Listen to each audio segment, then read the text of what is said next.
নমস্কার, কেমন আছেন সবাই? আজকে বানাচ্ছি পাবদা মাছের ঝাল। শীতের দুপুরে গরম গরম পাবদা মাছের ঝাল আপনাদের কেমন লাগে সবাই কিন্তু অবশ্যই কমেন্ট করে আমাকে জানাবেন, আর আপনারা কেমনভাবে করেন সেটাও জানাবেন। তো চলুন শুরু করা যাক আজকে পাবদা মাছের ঝাল। দেখতে থাকুন।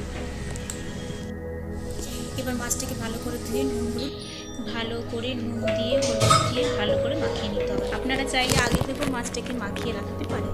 সুন্দর করে মাছটা ভালো করে মেখে নিচ্ছি নুন হলুদ মাখিয়ে। এরপরে কড়াইতে তেল গরম করে মাছগুলো ভাজতে হবে। তারপর কড়াইটা ব্যথা নিয়ে হয়ে গেলে আর তেল অ্যালার্জি হয়েছে নাকি ভালো করে আগে দেখে নিই। এবার তেল গরম হয়েছে নাকি দেখে নিতে হবে।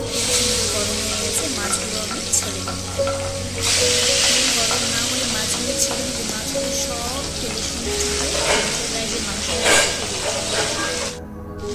মাছের একটা পাশ ভাজা হয়ে গেছে, আরেকটা পাশ আমি সুন্দর করে উঠে নেব। একটা একটা করে তুলে নেবো যাতে মাছটা ভেঙে না যায়। প্রথমে চেষ্টা করছিলাম মধ্যে তোলা, কিন্তু হচ্ছিল না, তাই আমি একটা একটা করে সুন্দর করে মাছগুলো তুলে নিচ্ছি।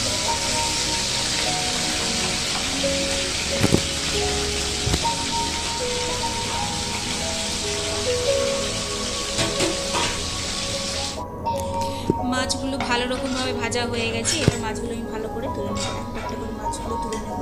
এবার মাছের যে মশলাটা আছে সেটা সুন্দরভাবে তৈরি করতে হবে। তো সঙ্গে থাকুন আর দেখতে থাকুন।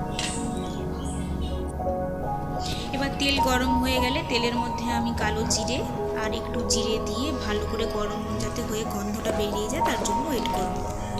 যে গরম হয়ে গেছে, এবার আমি পেঁয়াজগুলো দিয়ে দেবো। এবার পেঁয়াজগুলো ভাজতে হবে। পেঁয়াজগুলো একটু ভালো করে নাড়িয়ে নেবো আর কেটে রাখা টমেটোগুলো দিয়ে দেবো। দিয়ে এটাকে ফ্রাই করতে হবে। এরপর পেঁয়াজ আর টমেটো ভালো করে ভাজা গেলে আদা রসুন দিয়ে ভালো করে ফ্রাই করতে হবে। এতে আমার চাইলে হালকা একটু নুন দিয়ে গরম জল ফ্রাই করতে পারবেন, চাপা ফ্রাই করতে পারবেন।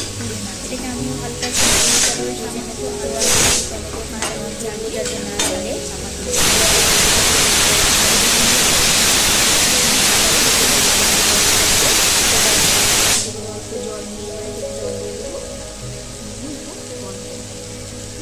চাপা দিয়ে দেবো।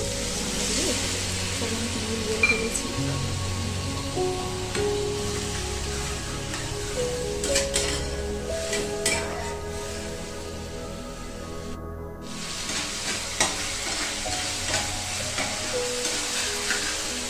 এটা সুন্দর করে ফ্রাই হয়ে গেছে। এটাকে আমি ভালো করে নাড়িয়ে চালিয়ে নেব। খুব সুন্দর ফ্রাই হয়ে গেছে মশলাটা, সব কাঁচা গন্ধ সমস্ত কিছু মশলাটা কষানো হয়ে গেছে। যেহেতু এই মাছের ঝাল করবো, আবার একটু সামান্য জল দিয়ে দেবো। জল দিয়ে ভালো করে ঝোলটা ফুটে গেছে, মাছগুলো এবার আমি দিয়ে দেবো।